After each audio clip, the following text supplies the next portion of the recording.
إن الحمد لله نحمده ونستعينه ونستغفره ونعوذ بالله من شرور أنفسنا ومن سيئات أعمالنا من يهده الله فلا مضل له ومن يضلل فلا هادي له وأشهد أن لا إله إلا الله وحده لا شريك له وأشهد أن محمدا عبده ورسوله وخليله صلى الله عليه وسلم ثم أما بعد السلام عليكم ورحمة الله وبركاته. طيب, inshallah ta'ala, we continue with the 40 hadith of Imam Nawawi.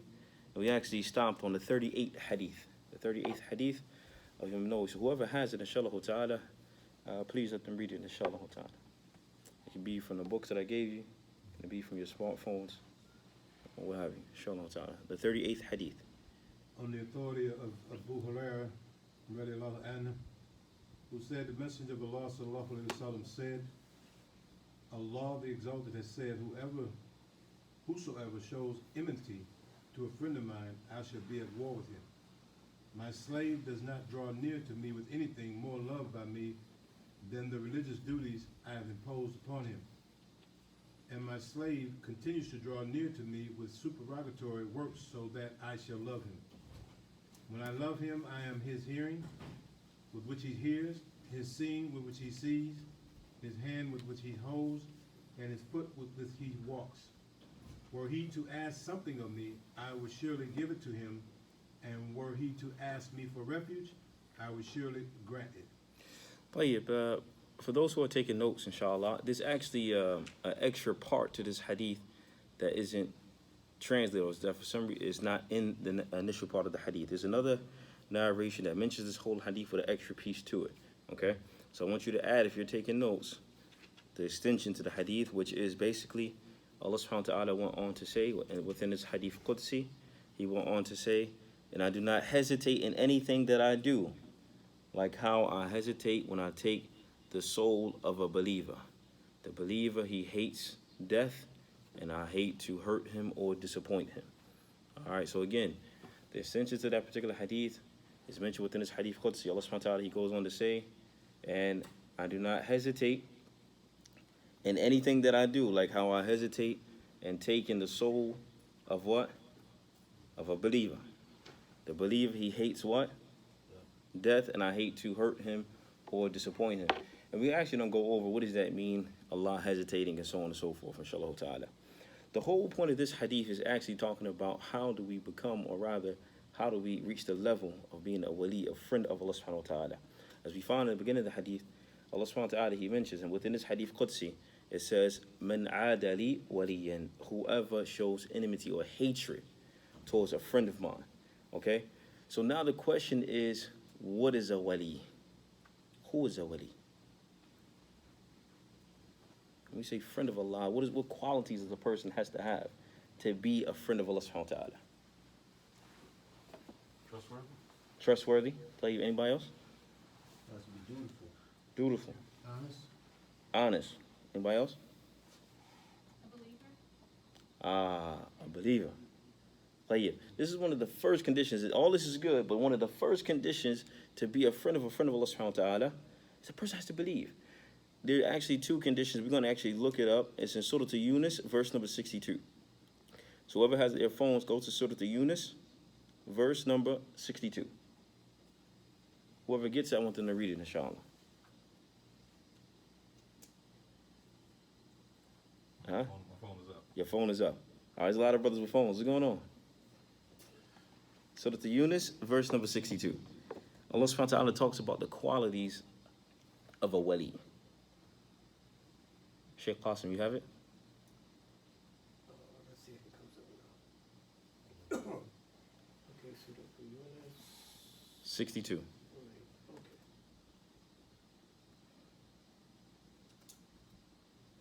Okay. So let me see. Okay, 1062. Unquestionably, for the allies of Allah, there will be no fear concerning them, nor will they grieve. And read number 63. 63 is where he highlights these qualities. Those who believe and were fearing Allah. Those who believe and they have fear of Allah subhanahu wa ta'ala. These are the main two qualities that a person must have to be considered from the wali of the awliya of Allah subhanahu wa ta'ala, to be from the friends of Allah subhanahu wa ta'ala. Tayyib? These are the qualities. So generally, all of the Muslims, we generally may have these particular qualities.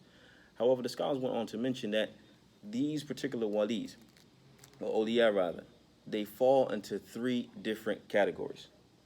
All right? So again, the friends of Allah subhanahu wa ta'ala, those who are beloved to Allah subhanahu wa ta'ala, they fall into how many different categories? Three different categories. The proof for this also comes in Surah Al-Fatir, verse number 32. All right? Fatir, verse number 32. The first level that Allah subhanahu wa ta'ala is talking about within this verse, or from his friends, or from the wali of the awliya of Allah subhanahu wa ta'ala, is that a person who is known as zalimun li nafsi. All right? This particular person who basically commits certain sins. He's a good person, however, this person does what? They commit sins. All right, commit sins. But notice that even though the person commits sins, this person is still beloved to Allah subhanahu wa ta'ala. All right? So the first level is a person who basically struggles with trying to do good and stay away from evil. Just because a person may fall into a couple sins every now and again, provided that he makes tawbah, this person can still be from the wali of the awliya of Allah subhanahu wa ta'ala.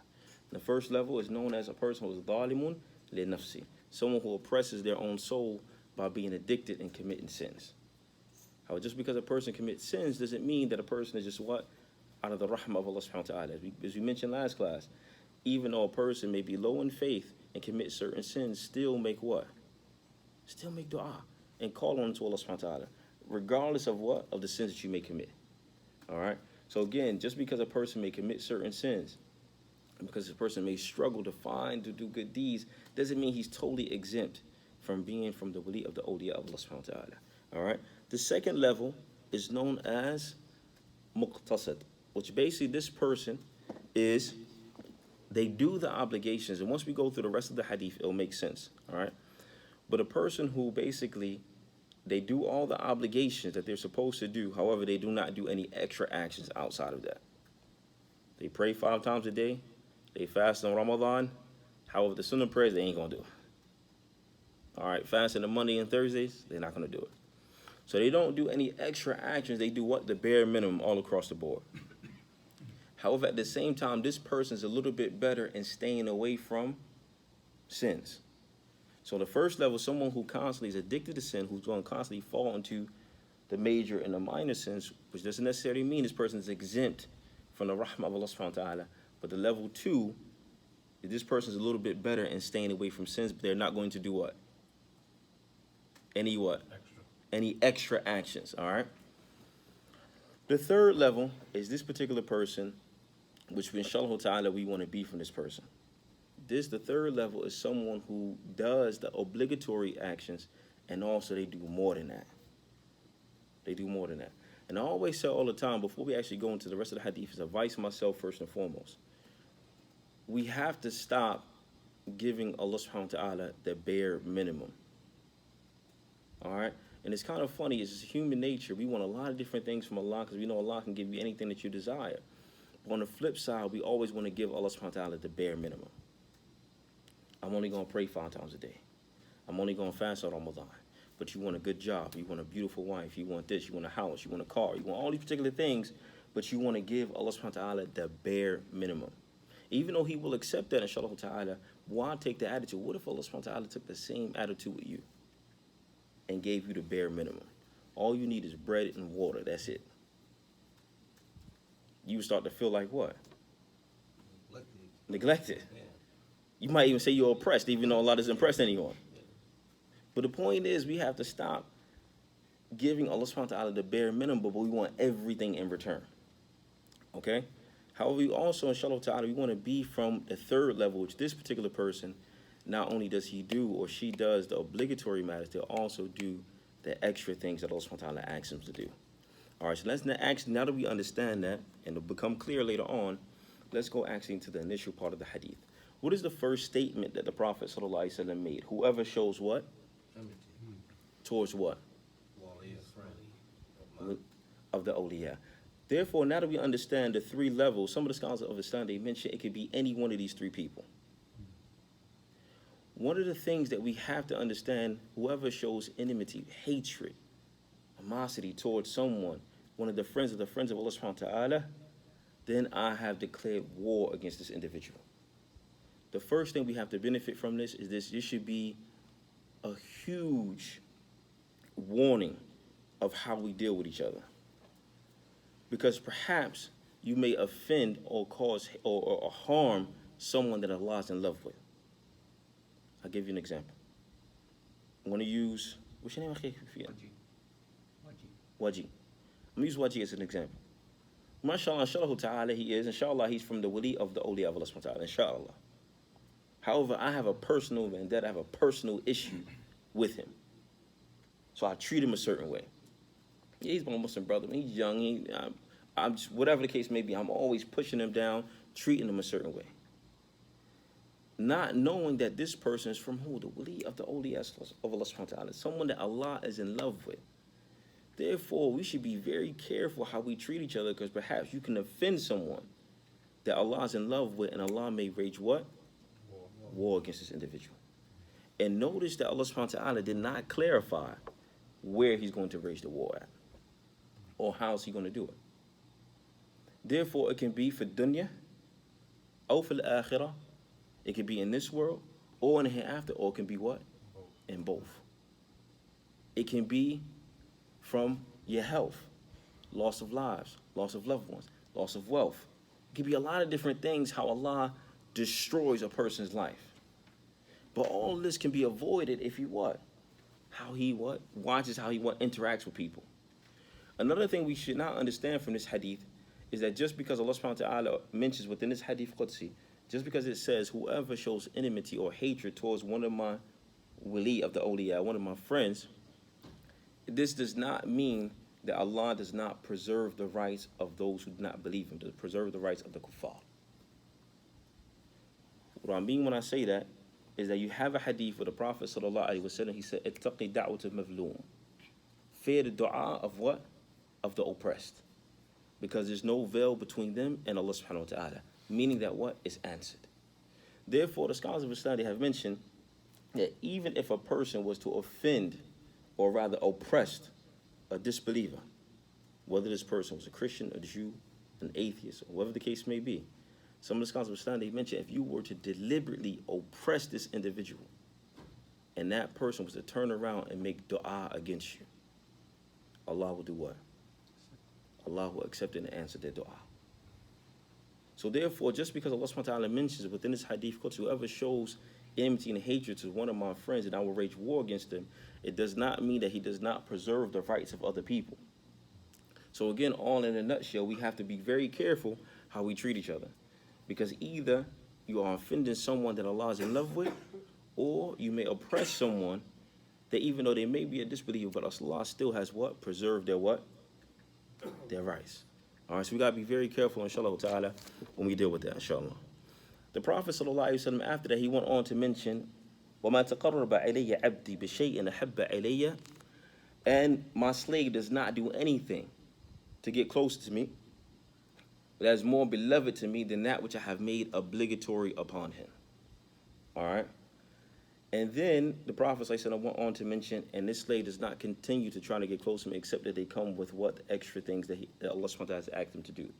The reason why this is important is because you have a lot of people, unfortunately, and just to be honest, you have a lot of people when it comes to doing certain things, or rather when they fall off the deen, for lack of better words. And they have in their mindset, I need to get back on the deen, so they think of all these different things they can do. But they leave out the wajibat. For example, let's say someone, they stop praying, or they go to school and they have girlfriends, they have this, and they have all these particular things. They want to get back on the deen. So they say, you know what, I'm going to start giving charity. I'm going to start hanging around different brothers, but they don't learn how to pray. They leave out, they don't fast on Ramadan. In actuality, are they getting closer to Allah subhanahu wa ta'ala? No. Why? Because they're not doing what's out there. They're not doing what's prescribed, and they're doing what they own. They're doing what they own. They're making up their own deen, for lack of better words. All right? And you'll find that, and this is reality that we do, a lot of people have this type of understanding. where they leave off that which is obligatory and they do other things. They do the extra affairs. I need to get back on my deen, akhi. I'm gonna start giving to charity, inshallah ta'ala. What about prayer, akhi? Establish the prayer. Yeah. Establish the prayer. I don't know if I could do that. I've heard this before. Or you have, I need to get back on my deen. I'm only going to fast for Ramadan. Ramadan come around, he's fasting, he's praying. Ramadan is over, he's what? Gone.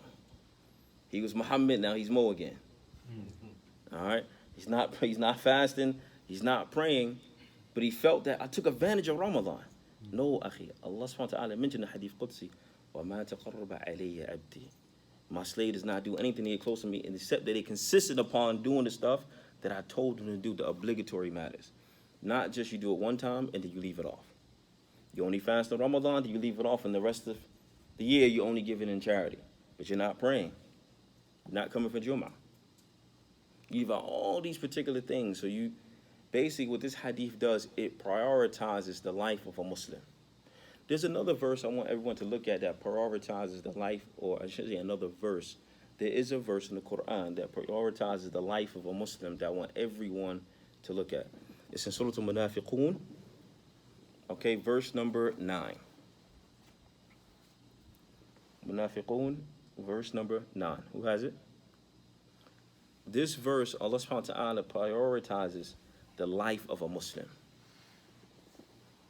And before we actually read the verse, I'm going to ask you a question. Doing these extra things that Allah subhanahu wa ta'ala has asked us to do, is it important, yes or no? Yes. There's more than one Muslim in this room. Is it important, yes or no? Yes. Right. So fasting money on Thursday is important. Yes. Praying sunnahs is important. Yes. However, these things do not take the place of the wajibat. I'm going to follow that up with a question. A person taking care of their family, is it important? Yes. Huh? Yes. Person obtaining the halal means of living, is that important? Yes. Okay. Even though some people do, even though they look at which is important, but they still get their priorities mixed up. So therefore, Allah subhanahu wa ta'ala informed us in this hadith, in the Hadith Qudsi, of the priorities of a Muslim. But there's another verse, I should say another verse, excuse me. There is a verse in the Quran where Allah prioritizes the life of a Muslim, and that's in Surah Al-Munafiqun, verse number 9. Who has it? Oh, you have believed. Let not your wealth and your children divert you from remembrance of Allah. And whoever does that, then those are the losers. Tayyib. First, if you're taking notes, I want you to write priorities of a Muslim. All right, if you're taking notes, I want you to write priorities of a Muslim. Can you read that verse again, Qasim? Oh, you have believed. Oh, you who have believed. All right, stop. First thing here, Allah subhanahu wa ta'ala, he says, Ya ayyuhalladhina amanu, oh, you have believed. Oh, you who believe. Ibn Mas'ud, he mentioned, whenever you read in the Quran, oh, you who believe, istami'u. Anytime in the Quran you hear, oh, you who believe, pay very, very close attention. Because it's either one or two things. Either Allah subhanahu wa ta'ala is going to tell you something that you need to do, or something that you what? That you need to stay away from. Either one of the two, it's obligatory. Once he uses, oh, you who believe, either you pay very close attention because he's going to tell you something that you need to do or something that you really need to stay away from. Okay? So here, what does Allah say? Oh, you who believe. Inshallah ta'ala, everyone in this room, we claim that we believe in Allah subhanahu wa ta'ala. But what does Allah say? Oh, you who believe what? Let not your wealth and your children divert you from remembrance of Allah. We just said before, and I asked you all, was not having money and having a halal means important? You said yes.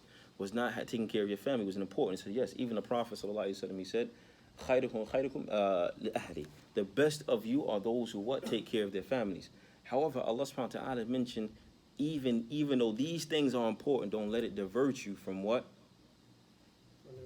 From the remembrance of Allah. So the first priority before anything, there's three. The life of a Muslim prioritizes the first thing, you are a Muslim before anything. So I want you to write number one, you're a Muslim. Before you are a husband and a wife, you are a what? You're a Muslim. The second thing, and there's a reason why in this particular verse, there's some of the scholars mentioned that the spouses are not mentioned, and rather the wealth and the children are only mentioned. After that, you are, right, father/mother. Number 2 is father slash mother. And it's going to make sense, inshallah ta'ala, and it fits within this hadith.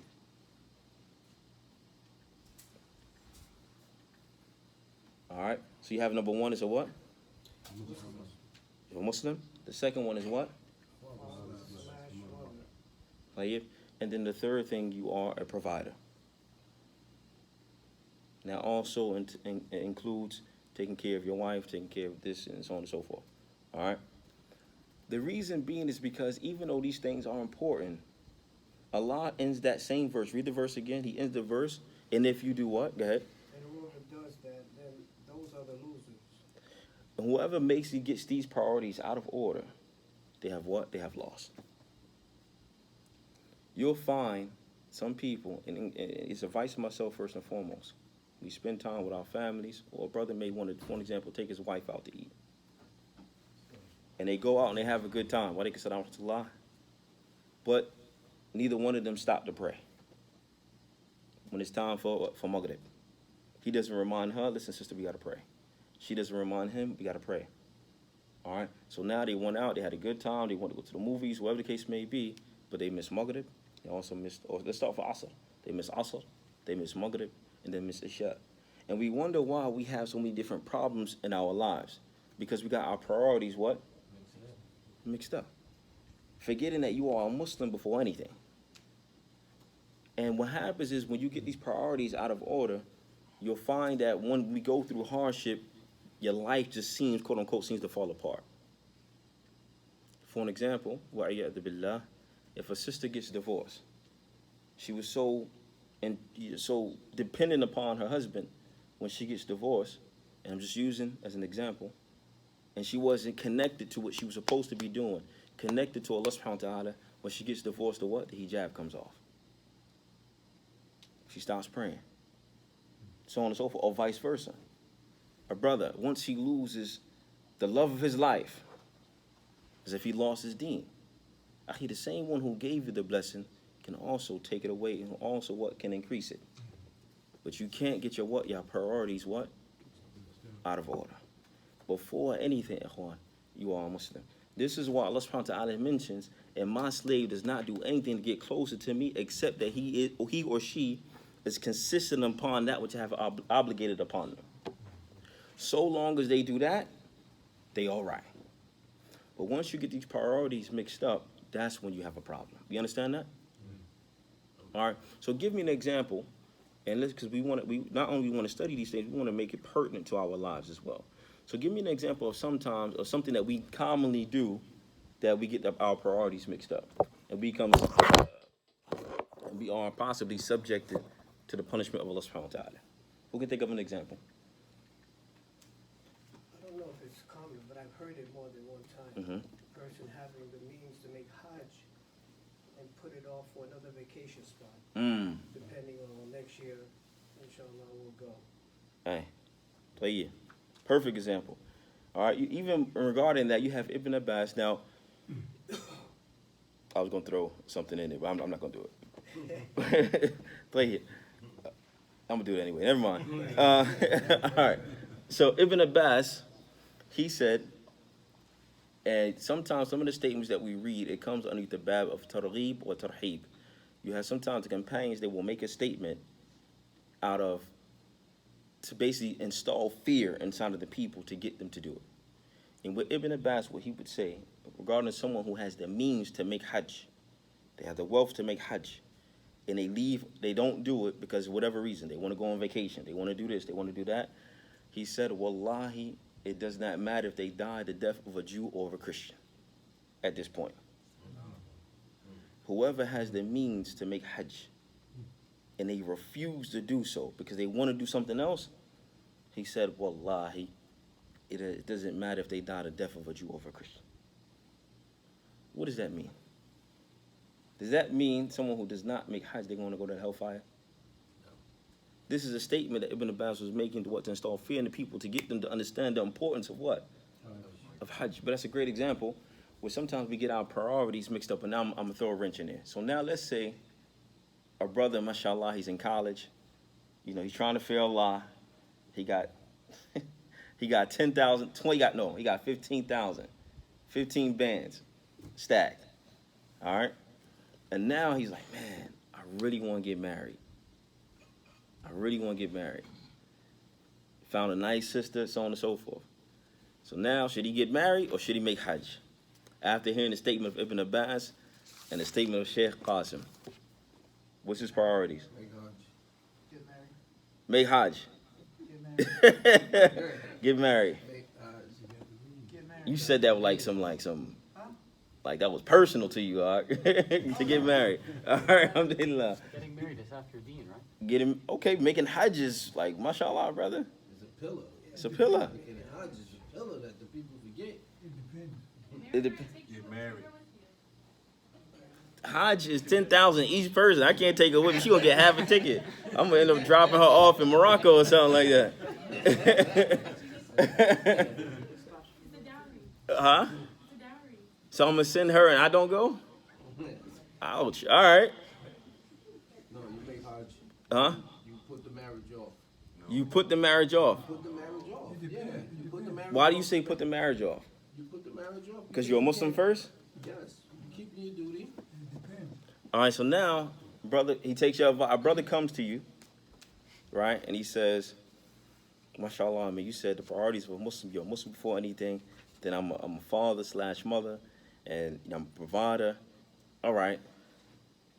Allah says I do not get close to him except I do that which is obligatory, and so on and so forth. Based upon all this, he comes to you and says, listen, I got like $15,000. Akhi, I need to get married. I need to get married. Protect your All right? Or should I make Hajj? You say, Ibn Abbas said, if you don't make Hajj, so on and so forth. So is that your advice? He has to make Hajj? You didn't throw a monkey wrench in there. I said I was going to do that. What do you say, Habib? I would say said no. keep your duty. He does what? I said no. You get married because even this is way back in one of the other classes we talked. There's more to Hajj than just having the finances. There's other things that have to other qualifiers. So it's not just if you have the money. Play it. Give me an example. Go deeper. It could be the health. Mhm. It could be the mental state. Mm. You know, those are some of the things I remember off the top of my head. But I mean, I'm thinking like, for example, if I came into 15 grand this November, and Hajj is not till July, Mhm. you know what I'm saying? I might not have the money by that time come around anyway. Mm. You know, life gets in the way. You know, oh, I'm gonna just go ahead and get this. I'm gonna get the big screen real quick. You know what I'm saying? I'll bubble back up before Hajj coming. Before you know it, all the money's gone. Play it. Based upon this, inshallah, it's advisable that the brother gets married. It's advisable that the brother gets married. And not saying that he shouldn't make Hajj, but a lot of things will come into fact. A lot of things will come into play here. What if the brother goes and he makes Hajj and he comes back? It takes a long time, unless he's extremely rich. It'll take a long time to save that money again to get married. So it's possible he's going to end up falling into he's going to fall into zina, possibly, right? And a lot of different things that can happen after that. So therefore, he has to arrange. He has to decide which one is more important at this particular time. All right. So I like that example, right? Even though I threw a wrench in it. But now, just give me one more example before we continue about what are some common things that we normally do in our daily lives that we get our priorities mixed up. We use the verse in Surah Al-Munafiqun, verse number 9, that Allah has put your life in order. And he says, "Oh, who you believe, do not allow your wealth or your children divert you from the remembrance of Allah. Whoever does that, then they are indeed from amongst the losers." All right. So the first thing, you are a Muslim before anything. The second thing, you are what? Father or / mother. Right? And that doesn't mean you neglect your husband or you neglect your wife, but the reality is also is that la qadr Allah, may Allah not decree, but if you were to get divorced, that bond is over with. But those children are what? Those children are still your children. All right? And you can't neglect that.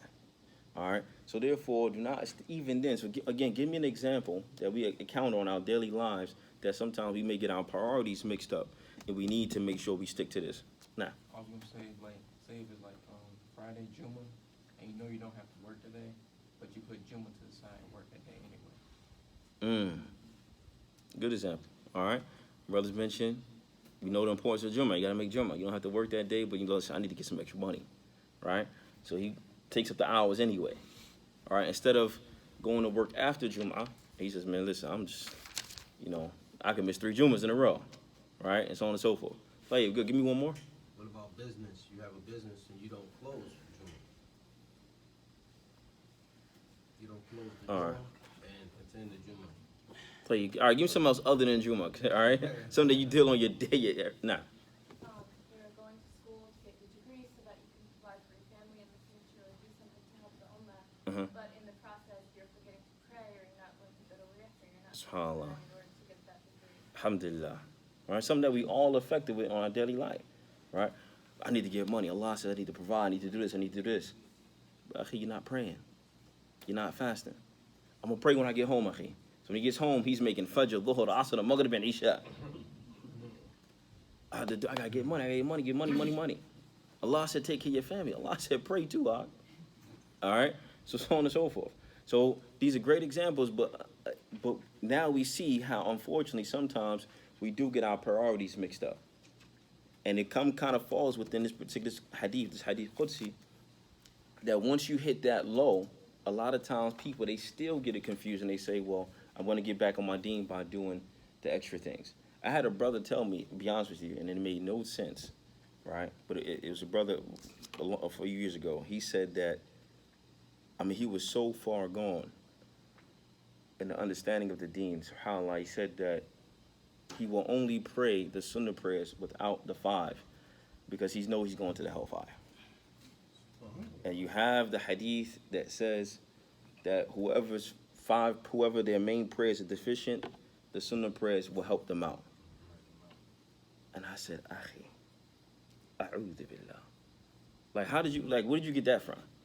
He says, clear to me, So therefore, Allah subhanahu wa ta'ala has made it clear in this hadith Qudsi, وَمَا تَقَرَّبَ عَلَيَّ عَبْدِي بِشَيْءٍ أَحَبَّ عَلَيَّ, that my slave does not get closer to me, but more something that I love the most, except that he or she is consistent upon doing what I told him to do, the obligatory matters. All right, we understand that?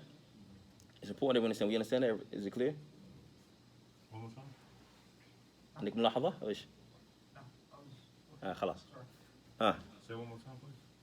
That sometimes we get it confused, but basically Allah subhanahu wa ta'ala, he mentioned within this hadith, وَمَا تَقَرَّبَ عَلَيَّ عَبْدِي بِشَيْءٍ أَحَبَّ عَلَيَّ, that my slave does not do anything that is more beloved to me, except that he or she is consistent upon that which I have made obligatory upon them.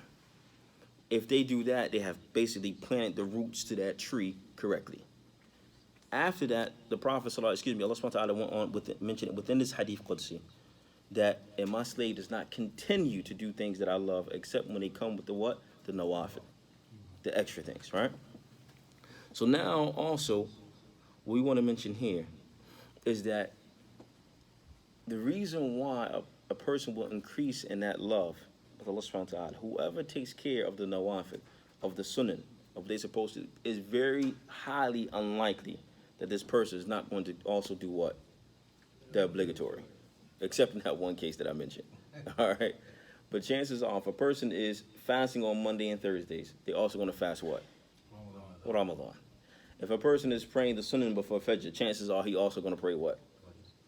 He better pray Fajr. All right? He also going to pray Fajr. Okay?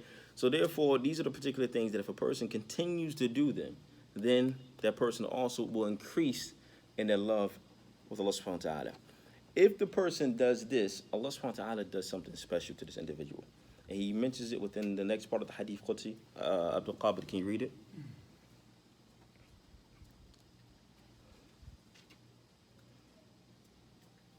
Where it says, and if I love him,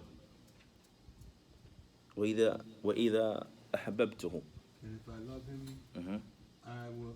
If I love him, I will love him, and I am his hearing, with which he hears, and his seeing, with which he sees, his hand with which he holds, and his foot with which he walks. And were he to ask something of me. All right, stop there. And if I love him, then I become his hearing, in which he hears, and I become his eyesight, in which he sees, and I become his hand, which he holds, and I become his feet, which he walks with. One, the first thing, we should not take this a literal meaning. Do not take it literal, all right? Does not mean you have some people, they'll take it literally, that I have become I don't even want to finish the rest, but you know what I'm trying to say. All right? This is not to be taken literally. One of the interpretations of this, and there's many different interpretations, but one of the interpretations that I think is the strongest is that this means that the person at this point, after doing all that which is obligatory that Allah has asked, and also doing the extra things that Allah subhanahu wa ta'ala has asked, one of the things that we get from this is that this person begins to show preference to what Allah loves over their own personal desires. For an example, you may find an individual, just think, and I don't want anybody to respond, but just think about your own personal life. Now, I want everybody to be honest with yourself, just for a second. Think about your own personal lives and the sins that you commit that no one knows except for you and Allah.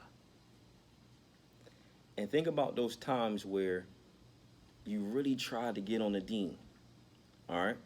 You really tried to get on the Deen, and you were fasting, you were praying, and then maybe you slipped that one day, and you went back to that same sin. Even the feeling, it doesn't feel the same, right or wrong. You may not even enjoy it the same way you used to enjoy it. Or that your desire to even commit it is not as strong as it once was. I'll give you an example. Let's say there's a young brother in college. Wants to get married, can't get married. So he has a habit or addiction of looking at certain things he's not supposed to be looking at. But then he starts to get on his Deen and so on and so forth, and he's praying and he's fasting, he's trying, calling on Allah subhanahu wa ta'ala. And he finds himself that he really doesn't have that desire to be looking at that stuff anymore. Or he doesn't have, or if he was to go, and if he does commit it, he feels that what? That remorse and that regret is even stronger now. All right? So therefore, based upon this is what some of the scholars mentioned, that when a person starts to do these particular things, quote unquote, when they start to get on their Deen like they're supposed to, that Allah becomes their hearing. Allah becomes their eyesight that they see with. Being that now the person gives preference to Allah, that which Allah loves over their own what? Their personal desires. I want everybody to think about, there's a verse in the Quran where Allah subhanahu wa ta'ala mentions, have you not seen the one who takes his desires as his what? As his own Lord. Ibn al-Qayyim rahimahullah, he said, and I want everybody to reflect on this, he said that desires, hawa, is also an idol. And every person has that idol in their heart. Basically, depending on how much their love is to commit that sin. That's how big that idol is. All right? And just how, when Allah subhanahu wa ta'ala sent the messengers or the Prophet Muhammad to destroy the idols in the Kaaba, he also sent him to destroy the idols of what? Of the hearts. That love to commit particular sins, that desire. And the understanding of that verse, have you not seen the one who has taken his desires as his Lord? Meaning that this particular person, when it comes to committing sins, he's not thinking about it, she's not thinking about it. There's no hesitation. I'm going to do whatever I want to do. Yeah, I'll make Tawbah later. But I need to feed that desire. I need to feed that sin right now. I need to feed that itch. Okay? There is no hesitation involved. There's no nothing. The person doesn't think about stopping themselves. I need to do it. And you'll find it very hard. It's very funny. Not haha funny, but it's very funny that when this individual, when Allah asks them to pray, they can't get up for Fajr. But if they wanted to commit a sin, they can get up for Fajr. Black Friday. All these particular things. And that's also real. When we talk about affairs of the dunya, if your boss said, I'll give you an extra $10 if you come in an hour early, if you say you start your shift at 6 o'clock, I'll give you time and a half, you come in at 4. You're going to wake up at 2 to make sure you up, you washed, everything, right? Allah subhanahu wa ta'ala mentions whoever, or rather the Prophet sallallahu alaihi wasallam mentioned on behalf of Allah subhanahu wa ta'ala, رَكْعَتَيْ فَجْرٍ خَيْرٌ مِنَ الدُّنْيَا وَمَا فِيهَا. The Prophet sallallahu alaihi wasallam said, whoever prays the sunnah of Fajr is better than the whole dunya and everything in it. but we won't get up and pray it. You're already up for Fajr. Just pray this Sunnah for Fajr. And you'll find that the sins that the person is addicted to, wherever it is, it blocks that individual from success. Sufyan al-Thawri, one of the scholars of the past, he was known, yarhamakallah, he was known to be someone who was keen with their ibadah, with their worship. And he mentioned, I remember a time I committed a sin and I was prevented from praying tahajjud for 6 months. Anytime I would get up for tahajjud, I would fall asleep for a sin that I committed. And you'll find that people, when they get these priorities mixed up, they find it very hard to do the minimum that Allah subhanahu wa ta'ala asked them. They're no longer praying the 5 prayers on time. They're missing some of the 5 prayers. They're praying it extremely late, so on and so forth. Again, don't forget those priorities that Allah subhanahu wa ta'ala has set as advice for myself first and foremost. As Allah says, you command people with righteousness while you forget yourself. The whole point is that when you get these priorities mixed up, there's nothing wrong, and you all agree, there's nothing wrong with taking care of your family. There's nothing wrong with obtaining a halal living. But the first thing before anything, you are a what? You're a Muslim. Before you are a wife or a husband, Allah is the one who blessed you with that wife anyway. He's the one that blessed you with that husband. He's the one that blessed you with children. How can you give precedence to the blessing over the one who gave you the blessing to begin with? And then once you get that all mixed up, that's when the issues come in. We wonder why we have so many different problems, so on and so forth. We understand that? Okay, so now I'm going to throw another wrench at you. All right, that's all right? Within this hadith, let's say someone comes to you and say that you all believe that Allah is a man. Okay? I'm playing devil's advocate. I want you to stick to what you know. Because this hadith says what? If the person does this and they do this, I'll become his hearing, I'll become this, I'll become that. So you believe that Allah is just like you. Better yet, there's another hadith that is also sahih. I don't want nobody to say, no, the hadith is da'if. It's sahih. إِنَّ اللَّهَ خَلَقَ الْآدَمَ عَلَى صُورَتِهِ. That Allah created Adam in his image. Right, this is sahih hadith. That Allah created Adam in his image. All right, and it's similar to what Christians say. So now, what is the understanding of that hadith? Somebody says, look, in your hadith, you say that Allah is a man. He becomes your hearing, becomes your eyesight, he becomes the hands you hold, he becomes the feet that you walk with. And also on top of that, you have another hadith, and Allah khalaqa Adama ala suratihi, that Allah created Adam in his image. How do you respond to this person, Musa? When they say about when he created Adam in his image, then they meant by they created him how Allah wanted him to. Right, anybody else? Yeah. Tafadhal. He's talking about the image of Adam. The image of his own, being Adam's own image. Adam's own image. Play it. For when you mentioned like the eyes, the ears, and such, Allah has multiple creations. They all have different eyes, different ears, and if you look at us and any other animal, yeah, we all have eyes, but a goat's eye is different from my eye. So you can think of it that way, but don't add them naturally. Play it. Anybody else? Tafadhal. I think my answer would be that the way Allah describes himself, and then the ayat that says he's the all hearing and seeing, but there's nothing like unto him. So, this is what Allah describes himself and his abilities, but there is nothing like unto him, so we can't imagine that his hand would be like the description of a human hand or any part of a human anatomy. Play it. Alhamdulillah, Habib, you have something?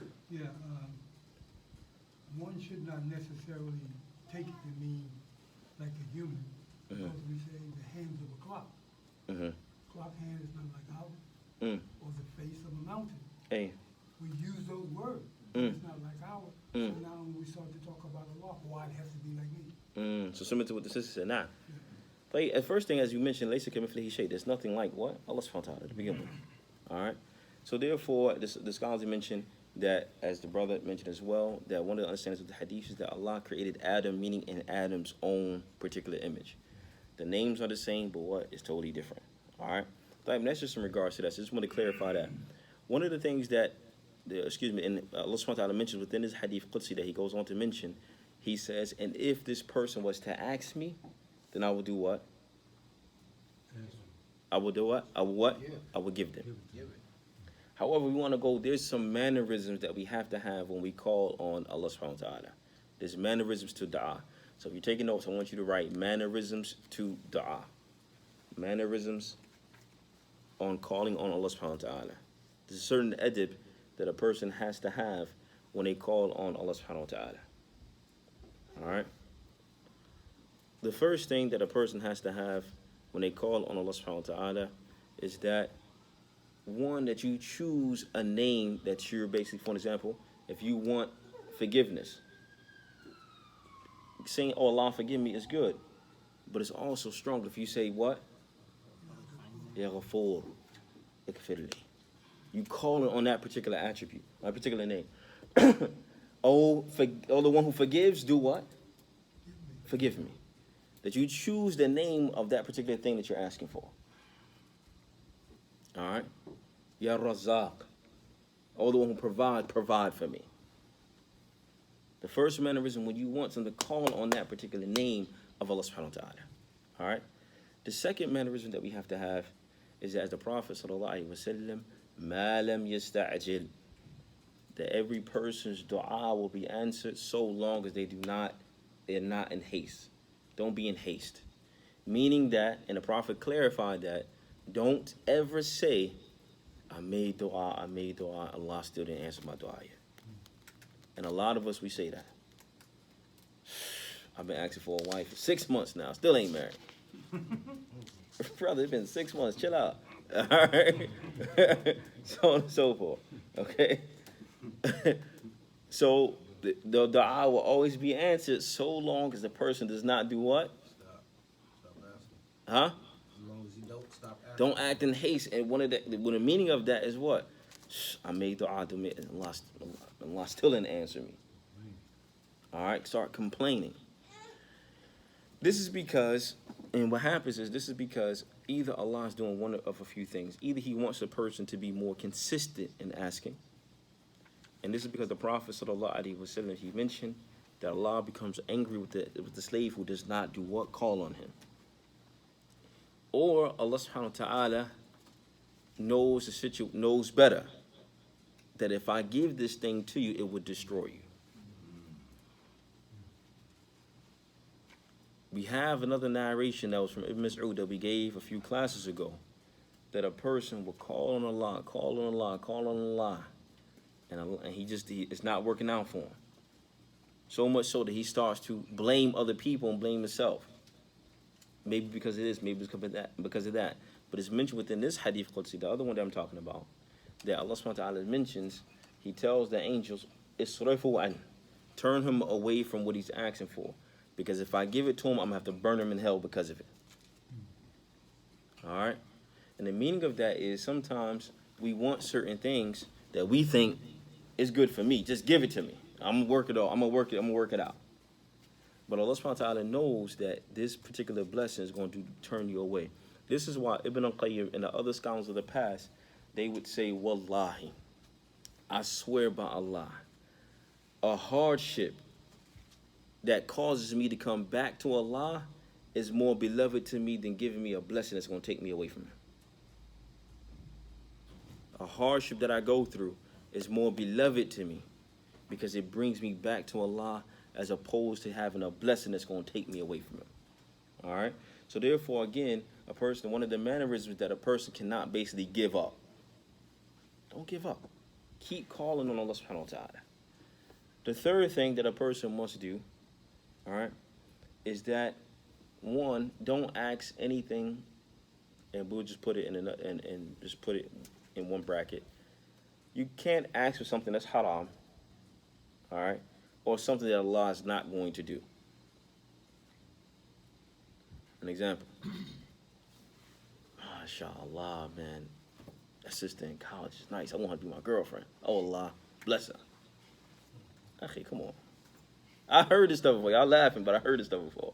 All right? You're asking Allah for something that's haram. Allah's not going to give you that. All right? Or you're asking Allah subhanahu wa ta'ala to do something He's not going to do. Oh Allah, I got a nice job. I have a nice family. Everything is going good. I want to live forever. I don't want to die. I'm going to start praying Mondays and Thursdays. I'm going to do everything I need to do so I ain't got to die. Akhi, you going to die, all right? You can't ask Allah subhanahu wa ta'ala for something that He is not going to do. But yeah. After that, that's in regards to if He asks me, then I'm definitely going to give it to Him. Even in Arabic, Allah subhanahu wa ta'ala uses in the Hadith Qudsi, He uses nun ta'keed. When you want to emphasize something, I'm definitely going to give it to Him. All right? However, just for the sake of time, I'm going to speed up. The second part of the Hadith that's not necessary in this one, we said is an addition to it. In this Hadith Qudsi, Allah subhanahu wa ta'ala mentions, and I do not hesitate in anything that I do like how I hesitate when I take the soul of a believer. Because he hates death, and I hate to hurt him and disappoint him. The first thing I want you to write, what does it mean, all right, that Allah hesitates? All right? I want you to write, what does it mean that Allah hesitates? The first thing is that, one, go back to the verse, Laysa kamithlihi shay'. There's nothing like Allah subhanahu wa ta'ala. When we hesitate, our hesitation is built upon what? Doubt. Right? So I want to do this. I don't know if I want to do this. I want to go into business. I don't know. It's built upon doubt. Allah is not doubtful. All right? Just throw that against the wall. Allah is not doubtful. So what does it mean? The hadith is sahih. So what does it mean?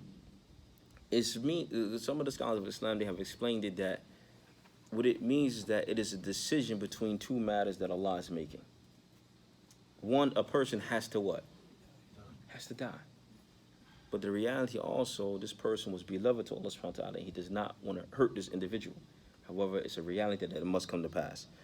So what happens here, Allah, the hesitation is that Allah wants to take the soul to give him a reward that is better in the hereafter. All right? This is what some of the scholars mention. Allah wants to take the soul. However, the person does not actually want to what?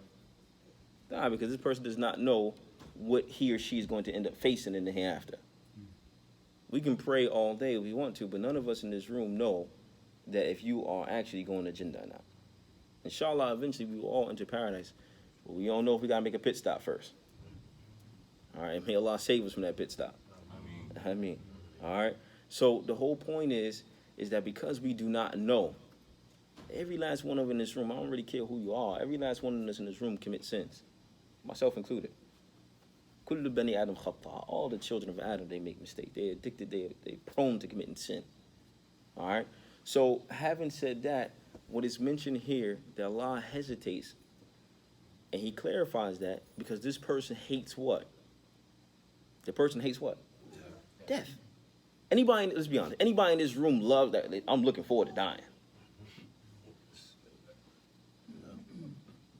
I mean, maybe your iman's on a different level. Let me know. Let me know what you're doing so I can do it. I thought somebody raised their hand. All right.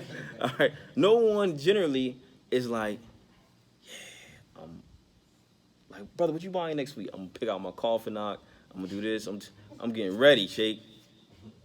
No one, we accept the reality, obviously. And obviously, inshallah, we want Jannah, but this is, you gotta die. However, no one is actually looking forward to dying. It's not something that we just, oh man, I know I had a dream, I dream about dying. So on and so forth. It's not something that people desire like that. So therefore, one of the interpretations of it, like I said, is that the person is afraid to die. And obviously Allah knows the reward that the person is going to have. However, there's also pains of death that the person has to go through. All right? There's certain things, even if a person is exempt, inshallah ta'ala, from the torture of the grave, there's also something called dammat al-qabr that no one is exempt from. If you reach that grave, every last one of us will be squeezed. All right, everybody will be squeezed. This is not, when we talk about fitnat al-qabr, the trial and tribulations of the grave, all right, or an adhab al-qabr and the punishment of the grave are two totally different things. The punishment of the grave and the trial of the grave is two totally different things. The trial is talking about munkar and nakir, those questions of those angels. All right, that's the trial. No one is exempt from. When you die, you will be asked. Every last one of us will be squeezed. Shittum amabaytum. Like it who like it, don't like it who don't like it. It's gonna happen. So prepare yourself for it. The second thing, as for the adab, as for the punishment, and this is something totally different, that inshallah, all of us will be exempt from, inshallah. And we ask Allah to make us exempt from it. Ameen. All right? So therefore, in a nutshell, we don't want to go too much time for the sake of time, because we have to call it adhan. What time is it adhan? 10 minutes. Okay, so we got a little bit more time. Oh, 10 minutes ago. I think it's 10 minutes to go. Okay. Have fun. So is there any questions in regards to what we went over so far? Yeah. Play it. Follow. As far as the dua, not stopping making the dua because the people get impatient. If this is more of a statement that if we realize that Allah answer the dua in three ways, either answer it right away, or He puts it away for you for Yom Kippur, for the day of resurrection, or He saves something that was going to befall you. He move it out your way and it don't befall you. So once we start to realize that how He answers the dua, we won't, inshallah, with Allah's permission, we won't get impatient and we'll still offer the dua. Because it don't have to be answered right away. It could be put away for you in a savings account. You know? What I will say real quick is that also we have something in our Deen called bila mawakkalu bimantaq, which basically that hardships can befall a person based upon what they say.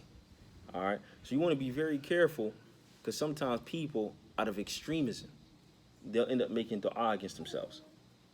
All right, for an example, and I'll give you two examples from the Quran, from the Sunnah of the Prophet ﷺ, and then I'll give you an example that will tie it up. There was a man who basically, and you'll find a lot of us may do this, he was very sick during the time of the Prophet. He was basically walking, he basically couldn't walk, he couldn't do anything. He was extremely sick. So the Prophet ﷺ saw him, he said, Subhanallah, did you ask Allah to do this to you? The man said, O Messenger of Allah, I asked Allah if I have any punishment hereafter, then to give it to me now so I ain't got to deal with it. A lot of us, we say stuff like that. I don't know what that hereafter like, but I know what this life like, so I want my punishment now. So the Prophet ﷺ, he said, Subhanallah, innaka la tutiq. Subhanallah, you can't bear something like that. Just ask Allah to do what? To forgive you. It'll be done with. So therefore, when you call on Allah, also be very careful, because perhaps you can make dua against yourself. From the Quran in Surah Yusuf, where Yusuf alayhi salam is mentioned in another hadith, where Yusuf alayhi salam, we know from the ayah, he says, Rabbi as-sijnu uhibba ilay. Prison is more what? Beloved to me. It's mentioned in another hadith that comes later on, where Yusuf alayhi salam, he asks Allah subhanahu wa ta'ala, Ya Rabb, amqaytani fi sijn waqtan tawila. You allow me to stay in prison for a long period of time. Why? And it's mentioned, you what? You asked for it. Had you only said, save me, I would have done what? So therefore, we got to be very careful, even when we make dua, that, for example, brothers, man, listen, if I get divorced, man, I never want to be married again. So on and so forth. Be very careful what you say, because you just might get it. All right? Play it. We'll end with that, inshallah ta'ala. Subhanakallah, hamdika, shaykhul anta, wa astaghfirullah wa atubu ilayh. If there's any questions, I'll answer them after salat, inshallah ta'ala. Assalamu alaikum wa rahmatullahi wa barakatuh. 6:45 next week, inshallah. 6:45 with the class. We're going to push it back for the sake of time. For some reason, I thought we had at least to 8:01. But instead of 7 o'clock next week, we're going to start at 6:45 bi-idhnillahi ta'ala. Again, I'll answer questions after salat, inshallah. Assalamu alaikum.